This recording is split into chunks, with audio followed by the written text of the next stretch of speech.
हम लोग पॉलिटिक्स में बाई चॉइस आए थे। पॉलिटिक्स होता है ना कि बाई चांस होता है, बाई चॉइस आए और बड़ी जवानी में एक अच्छी खासी नौकरी छोड़ के आए। मैं बैंक में पीओ था, जी जी, प्रोफेशनल ऑफिसर था बैंक का, यूपीएससी भी दे रखा था मैंने।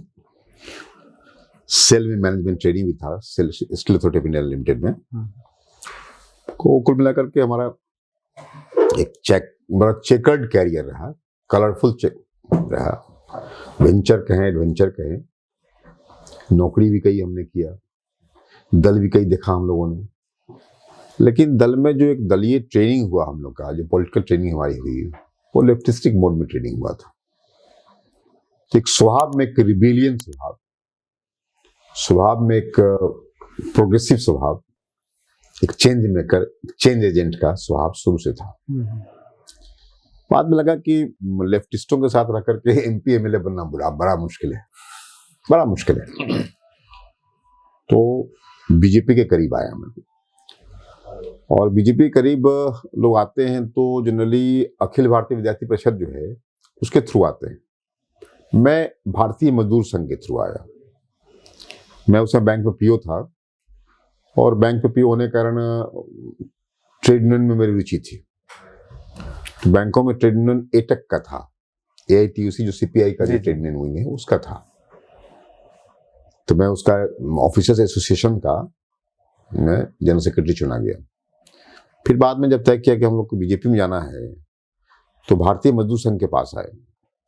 धनबाद में उस समय मुझे लगता है कि धनबाद में 94-95 में भारतीय मजदूर संघ का राष्ट्रीय अधिवेशन हुआ। दत्तोपंत ठेंगरी नाम के एक आदमी जो उनके संगठक थे, उनका भाषण सुना। उनको जब मैंने सुना, मैं बड़ा इम्प्रेस हुआ। उन्होंने 2-3 बातें कही कि कम्युनिस्ट यूनियन कहता है कि साहब, देश के कम्युनिस्ट यूनियन कहता है कि अपनी मांगे लेके रहेंगे, हमारी मांगे पूरी हो चाहे जो मजबूरी हो। दत्तोपंत ठेंगरी ने कहा कि ये सब नारे लगाने ठीक नहीं है। उन्होंने कहा, देश के हित में करेंगे काम के लेंगे पूरे दाम।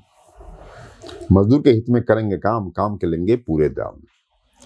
फिर दूसरा था कि कम्युनिस्टों का था, एक यूनियन का नारा था, एक दुनिया के मजदूरों एक हो। उन्होंने नारा दिया कि मजदूरों दुनिया को एक करो, मजदूरों दुनिया को एक करो। ये बातें मुझे बड़ा अच्छा लगा। फिर वो कहा करते थे कि इस देश का औद्योगिकरण, उद्योग का मजदूरीकरण और मजदूरों का राष्ट्रीयकरण होना चाहिए। मुझे बड़ा अपील किया जिस ढंग की बातें कहना।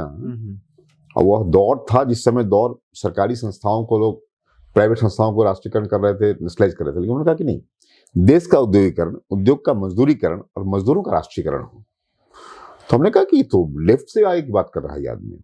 मैं बड़ा इंप्रेस हुआ। तो मैं मजदूर संघ में जुड़ा, और फिर इलाहाबाद बैंक में मैं था।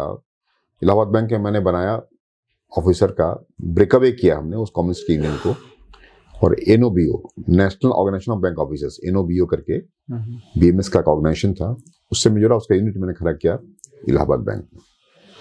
तो ऐसे कुल मिला के हम नजदीक हुए संघ परिवार के, और बीजेपी के ऐसे लगा कि मुझे नजदीक हुए, और फिर हमने ज्वाइन किया।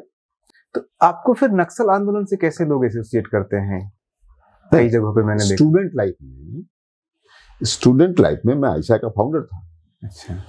ऑल इंडिया स्टूडेंट एसोसिएशन जो है ना, आईसा, सीपीआईएमएल लिबरेशन का जो, उसका फाउंडर था मैं। उससे पहले एबीएसयू था हुआ, ये स्टूडेंट लाइफ में, जब साइंस कॉलेज में था यहाँ पे, ऑल बिहार स्टूडेंट्स यूनियन। फिर बाद में कन्वर्ट कर गया वो, एक धरा बन गया आईएसए, इंडियन स्टूडेंट एसोसिएशन। एक धरा हो गया ऑल इंडिया स्टूडेंट, आईसा हो गया, जो भी सीपीआईएमएल का है। तो उन दिनों था मैं, तो उन दिनों उसके कई इंटरनल एक्शंस में भी और काफी जुड़े हुए थे हम लोग। उनके कई क्लासेस हम लोगों ने किया था, उनसे जुड़ा हुआ था मैं।